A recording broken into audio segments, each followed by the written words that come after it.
Kerry. Welcome. A day of meetings in town, I gather, and one thing to another. I saw you on Twitter a while ago saying you'd had one successful meeting, so I hope... Twitter's my new favourite. Well, it's not new, but I love it. I'm kind of a little bit obsessed with it. I think it's just brilliant, and it's really nice. It's like my daily news bulletin, Twitter, because I can find out all kinds of things of what's going on. But yeah, exactly. Yeah, I've been running all over London today, which is lovely because it's a beautiful day outside. And but yeah, it's lovely. I've been able to walk about, which I don't get to do often. I don't have the time, or I try and set all my meetings in one day so that you can kind of just dart around. And Twitter's good for making us be concise, because we live in a world where concision is everything, because people haven't got the patience to sort of it's that kind of world. But for me it's agony actually thinking of because I like to just flow with it. I know people have got themselves in trouble on Twitter because they think and they tweet and then have to kind of reap the consequences, because it's almost like it's like a text message, isn't it? And you kind of just like you're texting a friend. It doesn't feel like you're going to text 1,000. Exactly, and it's so informal that you forget that it's actually reaching a load of people. Yeah. I mean, last time we met, it was the finals of the Stephen Sondheim Student Performer of the Year competition, wasn't it? You were on the jury with me, and that was a day and a half because nobody could agree about anything. No. I've never known a jury like that before. No. I've done 8 of these, I think now, 8, and everybody had their own. It was exciting. It was nice though. It was great that we did that because there was so much talent there, and there was with the writing and the performance. So it was kind of good to have that choice, and it kind of spoke. It said that we all have a different opinion, and that the majority have a different opinion, which was kind of good. And the standard just gets better and better every year. Yeah. It's extraordinary that these kids are coming out of drama school, and there is so much talent out there. It's insane. I mean, I did some work for West End Stage in August. I did a couple of their workshops and did some Q&As, and the talent that's around and the thirst for musical theatre, I think. It's not new anymore, but the shows of Glee and Smash, and they've really kind of put musical theatre back on the map, and it's kind of really nice to feel that energy about it again, which is nice. Yeah.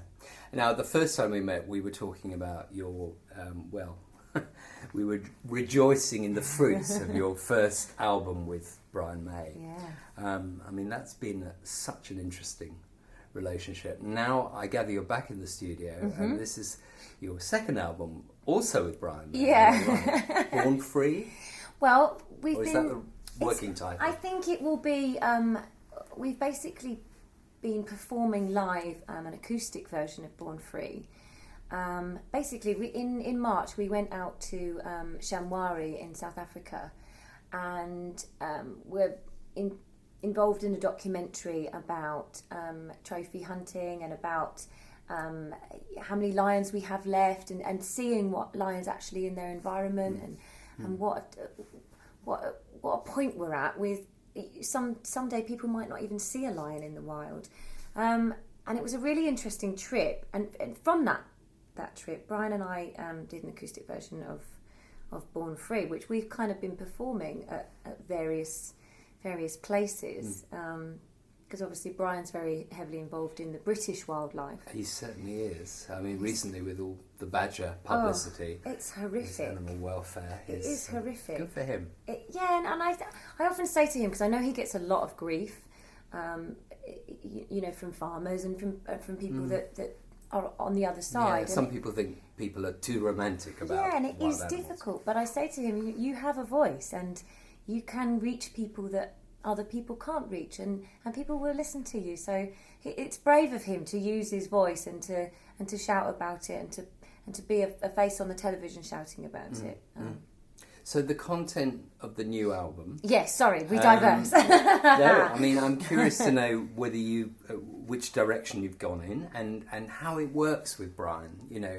How your brainstorming works with Brian. Well, I think the difficult thing is getting us both in the same place at the same time. That's kind of always the difficulty. That's why the last album took so long. And also we were finding our feet, what would work for us both. But this time it seems to be flowing a lot easier. I think just because we've been here before, so we kind of know the drill, and we've also performed live together a lot in the last kind of couple of years. So it's a very different way of working now, which is kind of it's quicker, which is great. It's but it's more not instinctive, but we just kind of know what we're going to do. And I think because we've been performing a lot acoustically recently, we have kind of put a few more slightly simpler tracks on, because our last album was so huge. It was a big production, wasn't it? Orchestral and rock drums and rock guitars and bass. It was crazy. It was bonkers. So this time we're trying to kind of go back to basics, and I think the beauty of what Brian and I bring is the how different we are and how we come together, and it's taking it back to those literally basics. So it's just him and I, but then there are some big tracks obviously coming. I remember how moving it was in the Albert Hall concert I went to, which was the kind of the concert of the album, when I think he did Light of My Life acoustically with guitar and sang it as well. And although you have Freddie Mercury's voice in your head, it was just such a moving tribute to his old pal and colleague. And it was so simple. And that was the so maybe you're looking at that simplicity of trying to... we performed at the Sunflower Jam on Sunday in the Albert Hall, and we did 2 acoustic numbers. We did Born Free and I Loved a Butterfly, which is on Anthems, and it worked beautifully. And then of course we came on and did Big Rock, Since You've Been Gone, which was fabulous, but it felt very right for us to be performing in that way. And we also performed at Wildlife Rocks, which Brian put on a few weeks ago, and again it was just that simple, the two of us, Brian on acoustic and me singing, and it was just really, there was something very simple and very beautiful and very pure about it. When you're choosing songs, I mean, perhaps you can give us some clues about some of the songs that are on the album. But when you're choosing songs, I mean, is it a kind of, there's a long list and then a shorter list and then it finally comes down, or is it just say that we have to do, or it's sort of, it's kind what's of the a process? mixture really. With Anthems, it came about, some of the stuff I'd been in, it came from obviously the musicals that I'd been in. Some stuff that I liked, some stuff that Brian liked. With this one, it's kind of, we're both kind of throwing in songs that we just really love and trying them out, and having the time to try them out, which is great. And because it's just the two of us, it's a lot simpler to just go, let's have a go at this. I see. And if we like it, great, we'll work on it, and if we don't, that's a great. A couple of things already we've recorded just once, and it's funny, we keep going back to them and not changing them, and there's a beauty of just a one take and that rawness, and we were talking about it earlier of that kind of, everything nowadays is so polished and so glamorous and so slick that I think as a humanity we're craving that rawness and that edginess and the realness of it. So yeah, we'll see. I mean, maybe it'll end up being a live album, I don't know. Well, I mean, everything is so overproduced, you're right. And in so many ways, both in marketing and the actual presentation. Yeah. And when we were talking earlier, we were just saying, that this kind of conversation, where people feel privy to it and are listening to it, hopefully they find it interesting. Hopefully. Of course they will. But it has a kind of realness about it that it's not 3 sound bites that are put on an EPK for promotional purposes. Well, it's like the beauty of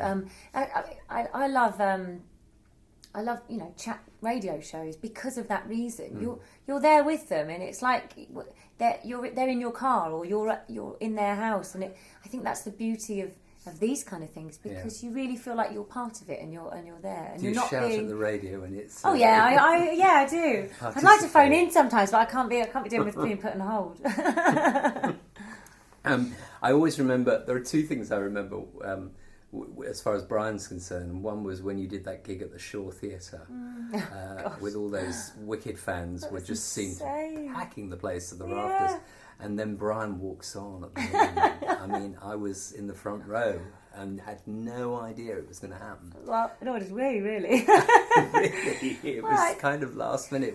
See, spontaneous again. Yeah, and something like, again, that show, I mean, it set out to be, me with a piano singing some lovely musical theatre songs, very elegant, and it turned into this show that probably should have been in the London Palladium. It was this huge show in this tiny little venue, and also you can't pin someone like Brian down because he's obviously really busy and has amazing commitments. So I was always like, if you're free, you're around, and you fancy it, I'd love you there. In. So it was quite instinctive. Fantastic. Like that. I saw him the other night with his wife in the Hippodrome's new Matchroom room, which you're about to grace as well, which is starting to get a real buzz about it. It is. I've been to 3 shows there now, and the feeling of the buzz has got bigger each time.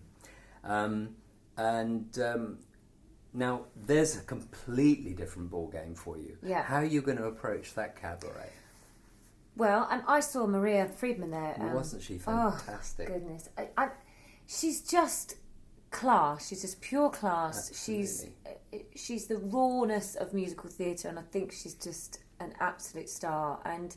And she's real, Kerry, she's isn't real. She's such a good actress, but you believe everything she does. And I've known her for years, and I've listened to her for years. I was completely blown away by that show. Yeah. I actually wasn't going to write about it. I wrote about it, and I just thought that what she and Jason had done, all those allusions to other songs that he loves playing with things like that. Yeah, and I felt very privileged to be there. I kind of felt like it was a real...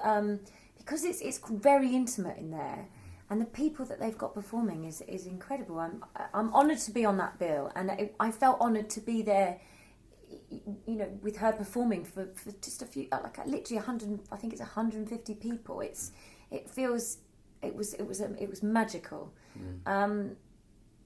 but it kind of made me go, right, okay, this is serious. This is really serious. But I am trying to take a little bit of a different approach with the Hippodrome, because I have done some huge things in the past couple of years, and some really big shows and some big concerts, big sound. So I'm trying to strip it back a little bit and go back to basics. I am doing some musical theatre songs, but they've been rearranged, so they're slightly more contemporary. Okay. Have a little bit kind of a relaxed feel. Yeah. Give us an example. Well, for example, I'm going to do "On the Street Where You Live," which is I would never get to sing because I'm a girl. Yeah. And we've made it. Craig Adams, who's my MD of the show, who I've worked with many a time. Craig's a very good composer. He's fabulous. We were exchanging tweets the other day because he fab. Quoted me on his website, because I listened to one of these opening doors showcase things, and I listened to some of his songs, and I thought his vocal writing was fantastic. He's fabulous. He's one of those people that's coming and is exciting, and I think he will really take off. And I've worked with him lots, and he did my Shaw Theatre concert actually, and we get on very well. So it's a really nice, easy working relationship. And he also brings something so different to what happens when I work with Brian. So it's really nice to kind of go at the end of the spectrum of complete difference. Yeah. So Craig's written some new arrangements. Songs I perhaps wouldn't get to sing, and then some songs that I obviously have sung in the past, but again, slightly new arrangements, just so that it's a bit fresh and for me and for people that come to see it.